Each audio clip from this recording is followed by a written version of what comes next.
possible to do. Today we're going to fire this directed energy device that I built a while back. I call it the Lorentz cannon. The cannon is supported by a 240,000 volt pulse forming tower called a Marksbank, which delivers an electrical power pulse of several gigawatts to the 30-barrel armature gun mounted on top. The gun then initiates a plasma channel through the air at current levels found in natural lightning and can direct this plasma channel towards any grounded target. Now you might be wondering, why would anyone build such a thing?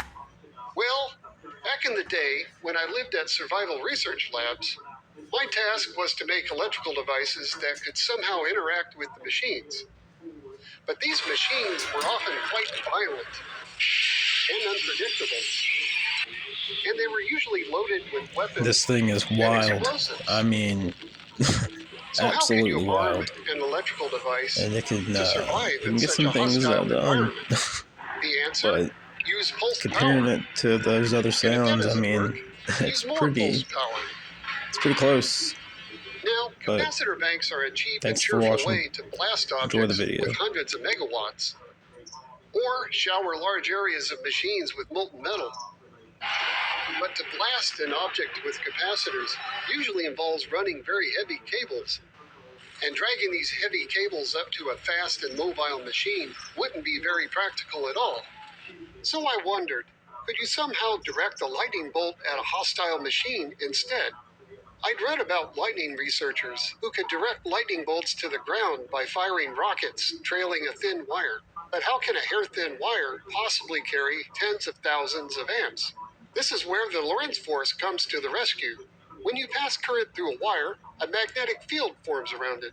Lorentz found that this field produces a force that compresses the conductor, which increases with the square of the current. Now normally, if you tried to pass 10,000 amps through a thin wire, it would instantly vaporize. But if the current rises fast enough, the Lorentz force grows faster than the explosive force, and it contains the hot plasma into a super dense channel. It's a great trick, but there's a catch.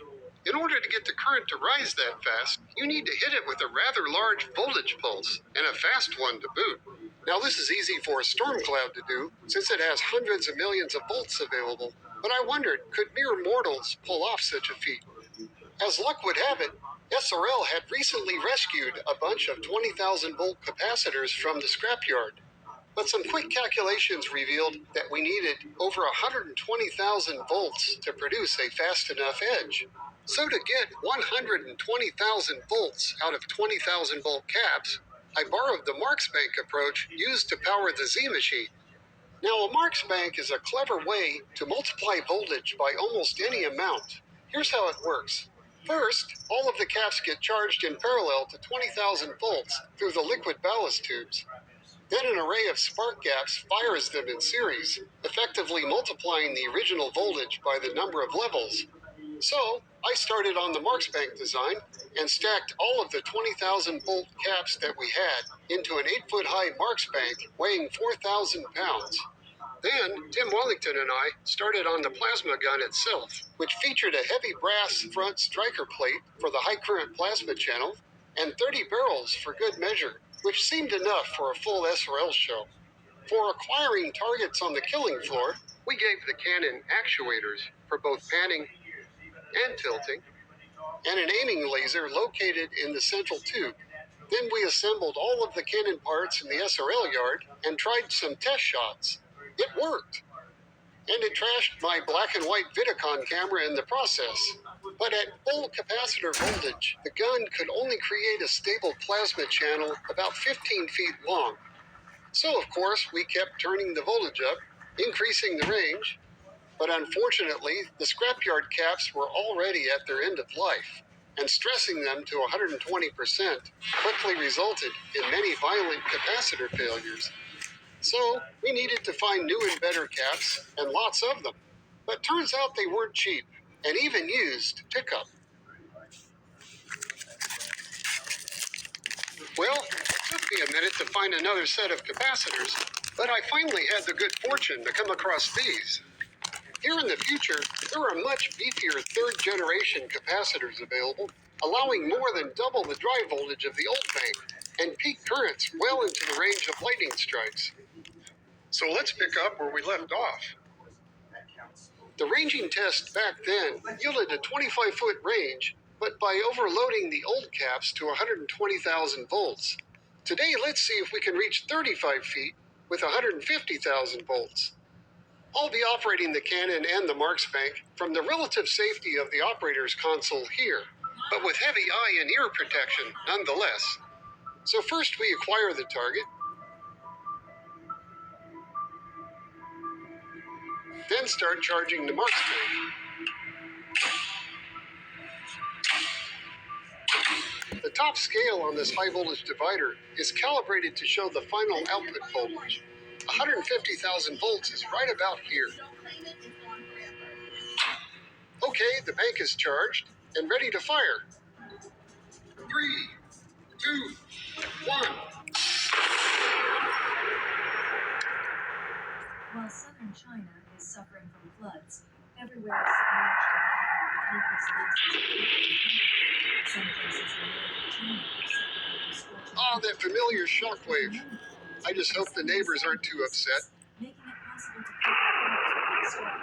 Many people explained, what great crimes has the CCP committed that the Chinese people have to suffer these severe... Looks like I need to adjust the aim compensator upwards a bit. Days, the weather in Beijing has been truly strange. On my way home from work, I saw smoke rising in the distance. My heart... At this energy, the shockwave easily rips the target away and leaves a bit of a flame even. You can definitely tell that a stable plasma channel formed since it blew a hole in the plywood and the peak current reached tens of thousands of amperes and the Marksbank completely discharged its energy and it was loud as hell. The echo off those buildings about a half mile from here kind of sounded like distant thunder. Temperatures of 39, 40 degrees. Is the sky trying to roast us out? Now let's try doubling the energy delivered to the target. 210,000 volts is about double the energy of 150,000 volts. Our meter here only goes to 200,000, but it'll still give us a good estimate. I ask you, are you feeling 3, the extreme 2, temperatures are 1.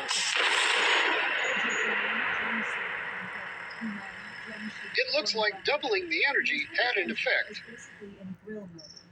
Chengdu has issued the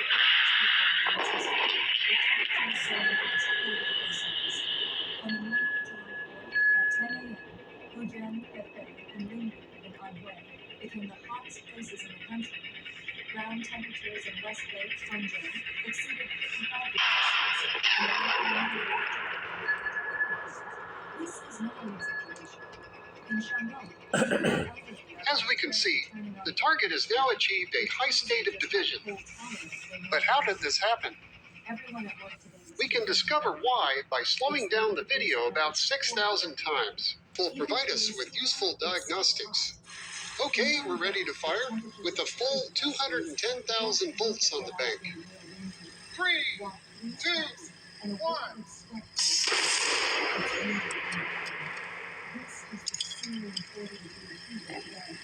My phone was so hot I had to stick a cooling patch on it. Do you want to know just how hot it is in July? Look, this thermometer is only showing the heat that it can handle, not the actual heat in July. The plasma channel didn't penetrate the front of the CRT, but simply went around it and connected directly with the deflection circuits inside. Those circuits then launched through the top of the television. But no, it stayed just as hot when we were halfway on route. Touching my skin felt like it was burning. Just saying a few words made my mouth and nose feel like they were full of hot air.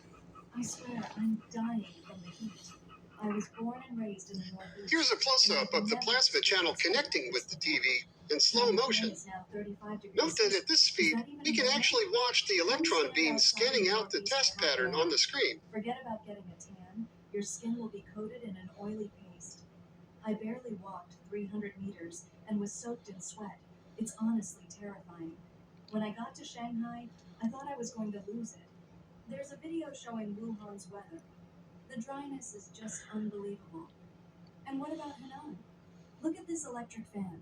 The sunlight passing through the tin roof outside has heated it so much it's been distorted by the heat. Let me show you my neighbor. It's like it's been